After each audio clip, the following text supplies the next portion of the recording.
Public বন্ধুরা, আমার ভাই বন্ধুগণ ও আদম সন্তান, তোমরা বুঝে নাও দুনিয়ার বুকে আমার আল্লাহ কি করতে পারে। আমার আল্লাহ জীবন্ত বস্তুকে মৃত্যু মুখে নিতে পারে, মৃত্যুকে আল্লাহ জীবন্ত করতে পারে। বন্ধুগণ, আমার রব্বুল আলামিন ওয়া হুয়া আলা কুল্লি শাইইন কাদির, সমস্ত কাদির শক্তিশালী আমার আল্লাহ।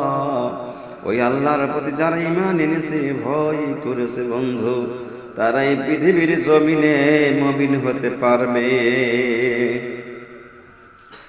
বন্ধুগণ, আমার আদম সন্তান মুমিনের দল ও আল্লাহর বান্দাগণ,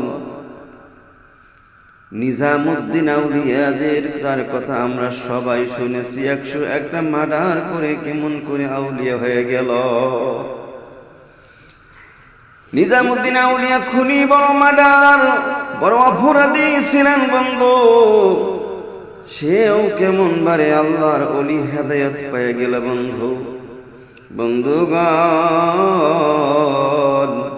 শাহ ফরিদ নাম আমরা শুনেছি, আর শাহ ফরিদ রহমতুল্লাহর সঙ্গে যখন ওই জঙ্গলের মধ্যে মুলাকাত হয়ে গেল, শ্বাস মারতে বলছি বন্ধু, ওই সময় ডাকাতের দল ডাকাতি করে ওই রাস্তার মধ্যে নিজামুদ্দিন ডাকাতি ছিল, আর শাহ ফরিদ রহমতুল্লাহ আলাইহি উনি ওই রাস্তায় যাইতেছিল বন্ধু।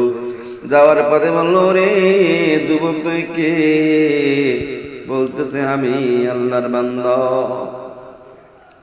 বলে, আমি কাউকে চিনি না, কাউকে বুঝি না, তোমার মাল মাত্রা সামান যা আছে তুমি আমাকে দিয়ে দাও। নিজামুদ্দিন আউলিয়া, নিজামুদ্দিন খুনি ডাকাত এইভাবে শাহ ফরিদকে যখন কিরা করে ধরেছে বন্ধু, শাহ ফরিদ বলে, এ নিজামুদ্দিন, এ ডাকাত, তুমি যে ডাকাতি করতেছ, তোমার কাছে আমার দুইটি প্রশ্ন রইল, তুমি শুনে নাও ভালো করে। বলে, কি?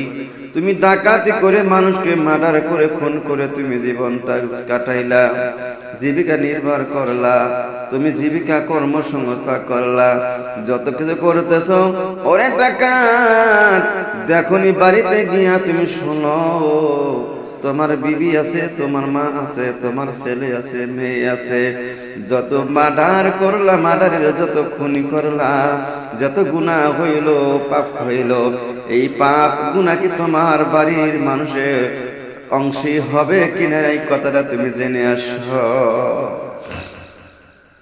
নিজামুদ্দিন বাজারে শাহ ফরিদ, তুই আমাকে ধোকা দিয়ে প্রবঞ্চন দিয়ে চলে যাবি, তোর মনের এটা আশা? বলে, না না না, আমি যাব না, যাব না। তুমি আর বিশ্বাস যদি না হয়, তুমি এই গাছের মধ্যে আমাকে বেঁধে রেখে তুমি চলে যাও।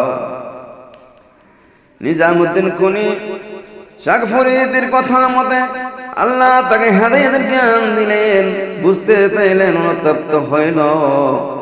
আর গাছের লতা পাতা দিয়ে শাহ ফরিদকে যখন ওই গাছের মধ্যে বেঁধে রেখল বন্ধু, বান্ধা রাখার পর চলে গেল বাড়িতে। যাতে বিবিকে বলছে, বিবি গো,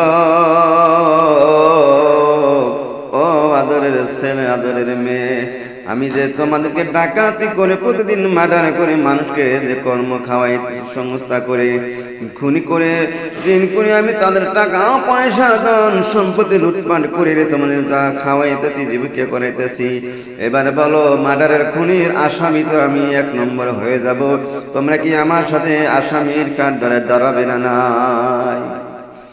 বিবি বলে, না না, বাসর করে যেদিন আমাকে বিবাহিত হইল সেদিন তো কোনো লেখা ছিল না তুমি মার্ডার করে মানুষকে খাওয়াইবে, এটার জন্য কোনো ছিল না।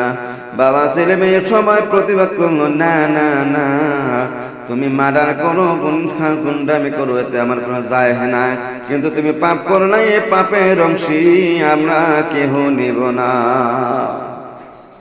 বন্ধুগণ, অনেক লম্বা ইতিহাস। চলে গেলেন নিজামুদ্দিন, যে দেখতেছে শাহ ফরিদ ওই গাছের তলে, তার হাতের বান্না নাই, তার হাতের রশি নাই, সমস্ত কিছু খোলা। আল্লাহর ওলি দেখেন কিভাবে গাছ তুলনাতে তাকে কিভাবে সহায় করলো, তার গাছের তলে বসে বসে আল্লাহর কবজাবে আছে।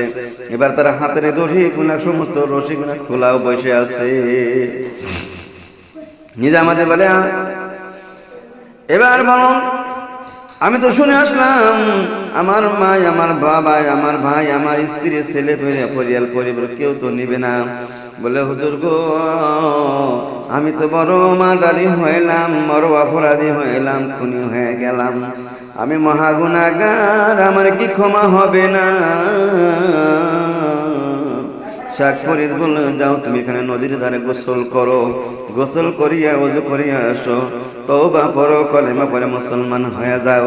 আর তোমার আমি বলি, আমি যা বলবো তুমি তো তাই মানবে। বলে হ্যাঁ, আমি আজকে মেনে নিব।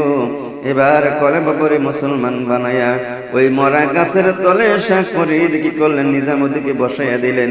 নিজামুদ্দিন আউলিয়া ওই গাছের তলে বসে রইলেন। বলে 1 থেকে 12 বছর তুমি এই গাছের তলে বসে থাকবা, যতক্ষণ পর্যন্ত এই মরা গাছটা জিন্দা না হবে, গাছের ভিতরে ফল খুশি না ফুটবে, ফুল না ধরবে, অতক্ষণ পর্যন্ত তুমি গাছের তলাতে লড়বে না।